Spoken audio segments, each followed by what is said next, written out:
19 अक्टूबर 1988 Indian airlines का विमान number 113 Mumbai से अहमदाबाद जा रहा था। इस विमान में 135 लोग सवार थे। मुंबई से अहमदाबाद की दूरी लगभग तय की जा चुकी थी, लेकिन सुबह 6:41 पर कुछ ऐसा हुआ जो 12 जून को एयर इंडिया की फ्लाइट 171 के साथ हुआ है। अहमदाबाद के एयरपोर्ट के रनवे से सिर्फ 2.5 किलोमीटर दूरी पर विमान 113 था। आसमान में धुंध थी, पायलट्स को रनवे नजर नहीं आया और प्लेन क्रैश हो गया। विमान में 135 में से 133 लोगों की मौत हो गई, सिर्फ 2 लोग जिंदा बच पाए थे। 12 जून को अहमदाबाद से लंदन जा रहे विमान के टेक ऑफ के महज 1 मिनट बाद हुए प्लेन क्रैश की घटना ने 1988 के उस भयानक हादसे के मंजर को फिर से जिंदा कर दिया है। इस वीडियो में आपको बताएंगे कि 1988 में इंडियन एयरलाइंस का वो प्लेन क्रैश कैसे हो गया, हादसे के बाद कॉकपिट के वॉइस रिकॉर्डर में क्या बातें सामने आई थी, बात इसकी भी करेंगे कि हादसे में गलती किसकी थी, और बात उस केस की भी होगी जो हादसे में मारे जाने वालों के परिवारों ने एयरलाइंस के खिलाफ किया था। नमस्ते, मेरा नाम सत्यम है और आप देख रहे हैं खबरगांव।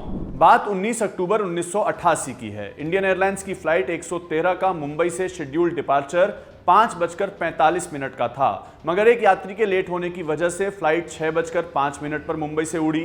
फ्लाइट जब हवा में ही थी तभी मौसम खराब होना शुरू हो चुका था। कोहरा ज्यादा था, विजिबिलिटी धीरे धीरे कम होती जा रही थी।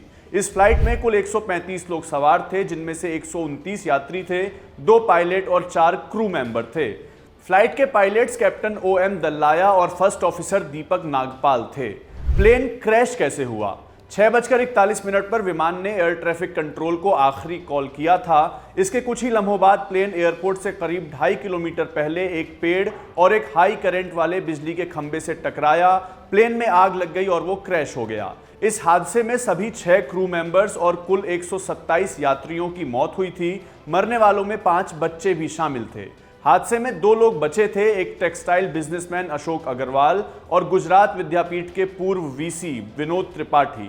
अशोक अग्रवाल की पत्नी और नवजात बच्ची की इस हादसे में मौत हो गई थी। उनकी याददाश्त पर भी गहरा असर पड़ा था और उनकी 2020 में हार्ट अटैक से मौत हुई थी। हादसा किसकी गलती से हुआ था, अब ये जान लेते हैं। इन्वेस्टिगेशन के दौरान सबसे पहले कॉकपिट के वॉइस रिकॉर्डर्स को खंगाला गया और यहां से जो बात पता चली वो परेशान करने वाली थी।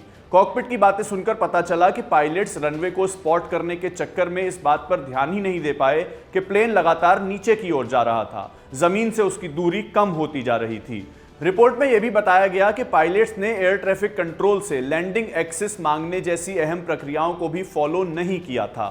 रिपोर्ट में क्रैश का जिम्मेदार कैप्टन OM दल्लाया और फर्स्ट ऑफिसर दीपक नागपाल को बताया गया था, पर बात यहां रुकी नहीं। इस रिपोर्ट में एयर ट्रैफिक कंट्रोल पर भी दोष मढ़ा गया था। कहा यह गया कि ATC ने पायलट्स को इस बात की जानकारी ठीक से नहीं दी कि विजिबिलिटी कितनी कम है। विजिबिलिटी इतनी खराब थी कि पायलट्स 2 किलोमीटर से भी कम दूर देख पा रहे थे। कुल मिलाकर इस हादसे का दोषी दोनों पायलट्स, इंडियन एयरलाइंस और एयरपोर्ट्स अथॉरिटी ऑफ इंडिया को पाया गया।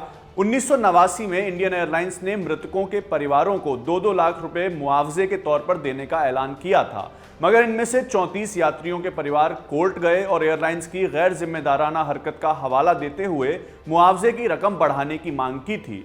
ये केस लंबा चला।